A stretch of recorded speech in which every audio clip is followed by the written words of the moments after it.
Hello my friends and welcome to my August TBR.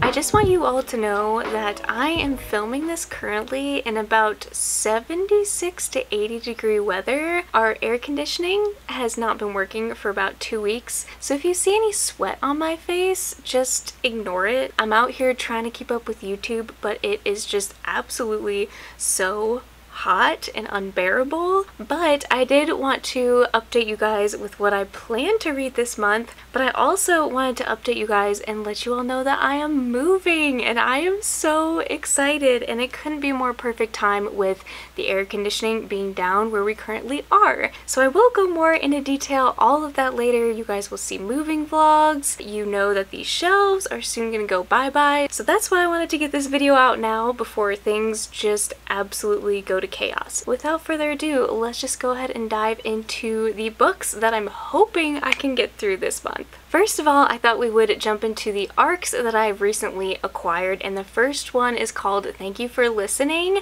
I actually have this as an audiobook on Libro FM, and I don't know much about this one. It was just one of the 5 picks as an influencer. When you're an influencer with them, you can get early access to books, and this one really piqued my interest because I know that this author is actually an audiobook narrator for a lot of popular romance books, and I think she also wrote the Oxford Year. I think it's the Oxford Year, if I'm not mistaken. I did start listening to this one and just already was dying laughing, and I know this is gonna be like at least a 4-star. This is an uplifting novel that tells the story of a former actress turned successful audiobook narrator who has lost sight of her dreams after a tragic accident, and her journey of self-discovery, love, and acceptance when she agrees to narrate one last romance novel. We do start off in this book with her on an airplane, and that we find out that she has an eye patch. I'm just very intrigued about the specifics about this book and how it's going to stand out just in the romance genre in general, because I was already super loving the vibes of this book, and the humor kind of felt like Emily Henry already. So for obvious reasons, I'm super excited to just dive into more of this one, and I feel like audiobooks are really going to be my thing this month if I want to get any reading done while we move. I also got a NetGalley arc of Runtime by Catherine Ryan Howard, and I haven't read 56 Days by this author, but I've been hearing mixed reviews, but the synopsis for this one sounds so unique and so good. It says, movie making can be murder.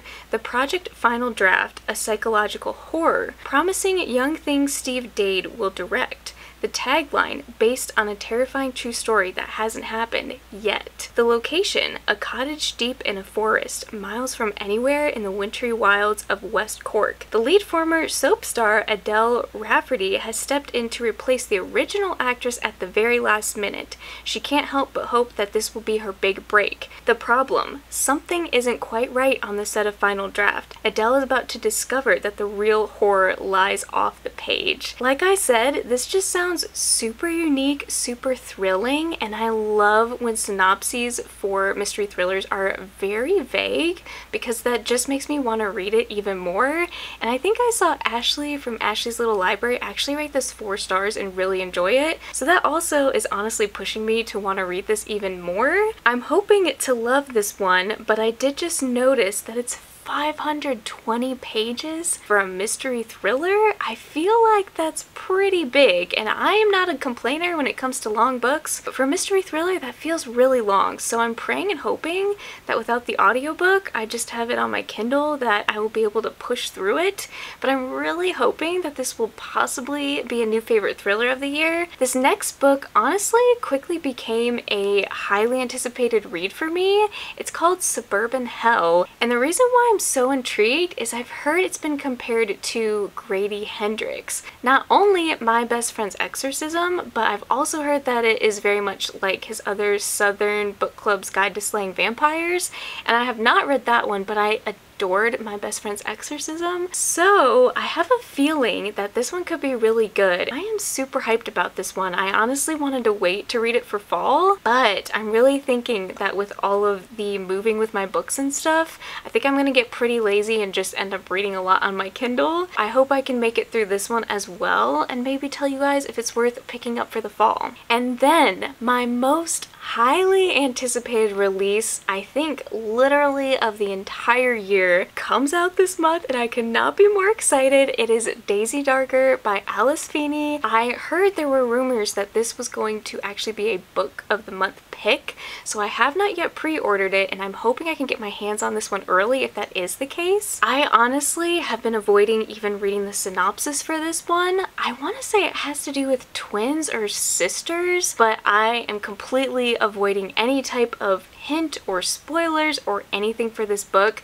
Alice Feeney has quickly become a favorite mystery thriller author for me, and I'm just hoping this one holds up to the hype because I've been seeing a lot of really good reviews on Goodreads from people that have the ARC. I am praying that this will hold out and be a new favorite of the year possibly. But yeah, I am hoping to drop everything, whatever I have going on in August, and pray that I can vlog this because I'm so excited for this one. So the rest of my TBR is a little bit ambitious considering how chaotic my life is about to be, but these are ones that I'm hoping to get the audiobook for or to fly through really fast. So I do have quite a bit of manga on this TBR, but these other ones are just quick romance reads or mystery thrillers. To start us off, my first ever cozy mystery is Arsenic and Adobo. I may have had this on my previous TBR. Honestly, I'm rolling a lot of books over from last month because there's just so many books that give me summer vibes and I really want to finish some of these out or hopefully get to them this year. I know that this is one of the more popular cozy mysteries out there, and I don't know much about this one other than I think our main character is like a cook of some sort and she moves back to the town where she grew up. But there's this guy that's like always writing terrible reviews about this restaurant, and then I think he ends up being murdered, and so our main character is accused of the murder, and I'm really excited to see where this goes. And it sounds kind of like quirky, good humor, and I think it's just overall going to be a really good time. I'm hoping this will be a really good one to get me into this whole cozy mystery genre. I also have on my list, once again, The Beach Trap by Ali Brady.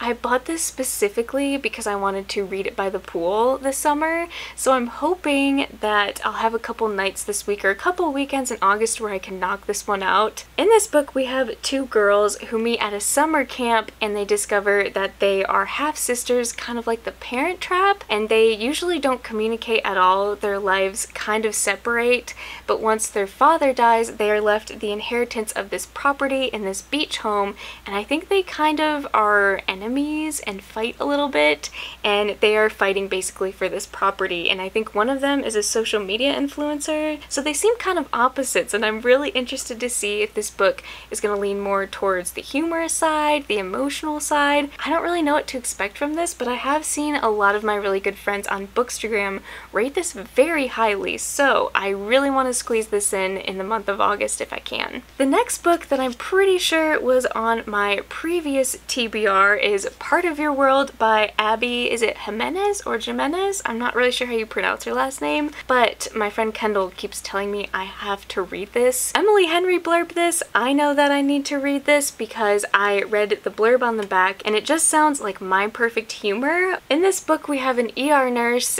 and a hot carpenter who owns a goat, and I think the girl's family isn't a huge fan of the guy. They think she should also marry a doctor, but obviously, hopefully, they end up falling in love, and what's really selling me on this is the baby goat aspect. At first I thought this was a dog, but I really need to know what this book is about. The humor sounds perfect. We will see if I end up having the time for this one, but I really also want to buddy read this with a couple other friends who are really eager to pick this up as well. And then another book that I'm fairly certain was also on my June TBR is After I Do by Taylor Jenkins Reid.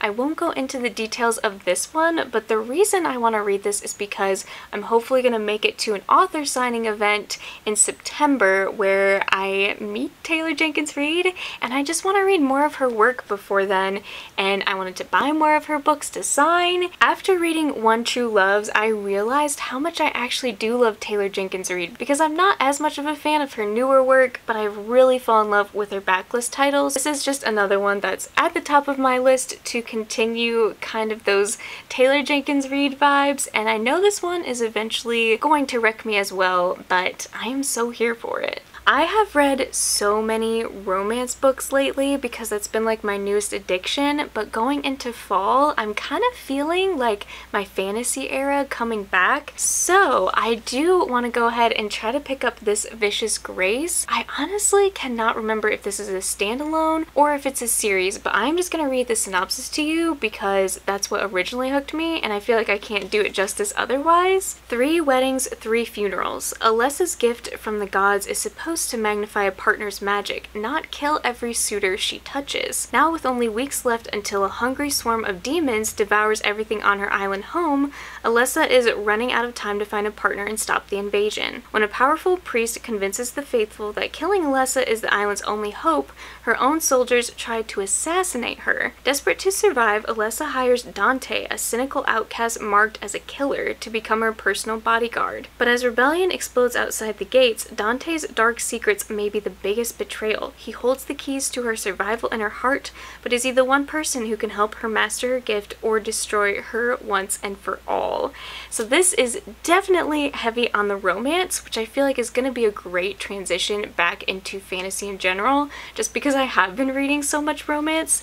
But look at these end pages, you guys. This is absolutely stunning, and I love lemons, and this is just so freaking gorgeous. I cannot. It also piqued my interest knowing that Kayla from Books and Lala actually really enjoyed this one as well, and while our tastes don't always align, I feel like they definitely do align a lot in the fantasy genre, and I feel like that says a lot for this being young adult. Here's to hoping that I enjoy this one too. Starting off with our graphic novels and manga, I had to get my hands on Lore Olympus Volume 2. If you guys don't know anything about this series, it's a webtoon that was turned into graphic novel form, in physical form I guess you could say, and it's all about Hades and Persephone and how they fall in love. I'm typically not one for Greek mythology because I don't know much about it, but I do know the very basics of a lot of these characters and a lot of the myths behind Greek mythology, and so I really enjoyed the first one, and I've been dying for this second one to finally become available in print.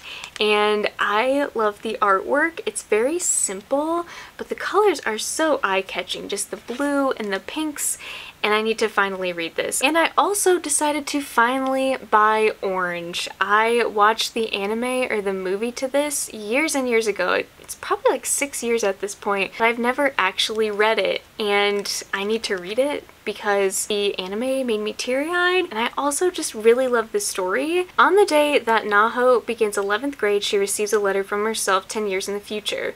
At first, she writes it off as a prank, but as the letter's predictions come true, one by one, Naho realizes that the letter might be the real deal. Our main character then actually meets a new boy from school, but in the letter, she knows something terrible is going to happen to this new boy. This is a very emotional read. I will tell you that. There's one volume and then there's a second volume as well, but it is pretty big. But this is a shorter manga series if you're wanting to dive into manga, don't want to spend money on like 20 to 30 volumes. Definitely recommend this one if you like more slice of life, something a little bit more emotional, or even if you're just wanting something that's more rated teen, that's a little bit easier to get through. And I cannot believe that it's taking me this long to finally pick this up. Next, I have The Ancient Mage's Bride, which I actually tried watching this anime a long time ago, and it was very slow and I couldn't get into it. But if you guys know Elias Reads or follow him on his channel, he recently binged this whole series and actually compared it to Studio Ghibli, which I did not get those vibes originally when I first started watching it. So I'm hoping that I really enjoy this in manga form. All this says on the back is her name is Shais Hattori, a penniless orphan troubled by visions. Sold as a slave to an inhumane mage, she's about to begin a strange new life filled with magic, fairies, and other beings of a fantastical mystical nature. This whole series is just very mysterious,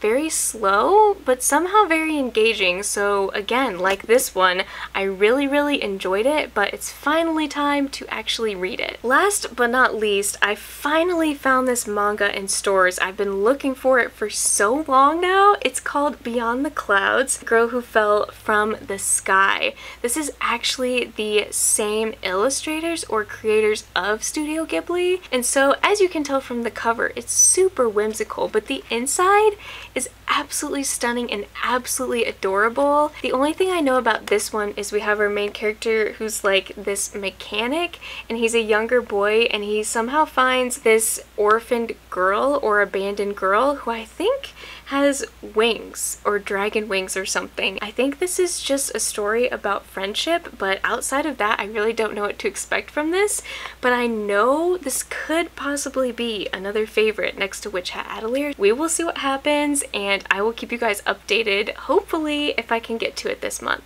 Well guys, there you have it. There is another overly ambitious TBR that I have no clue how I'm going to accomplish. Let me know before you leave this video what your top read is going to be for August, what you're excited to read. Thank you so much for watching this video and stopping by and supporting my channel. I love you guys so much, and I will see you in my next video.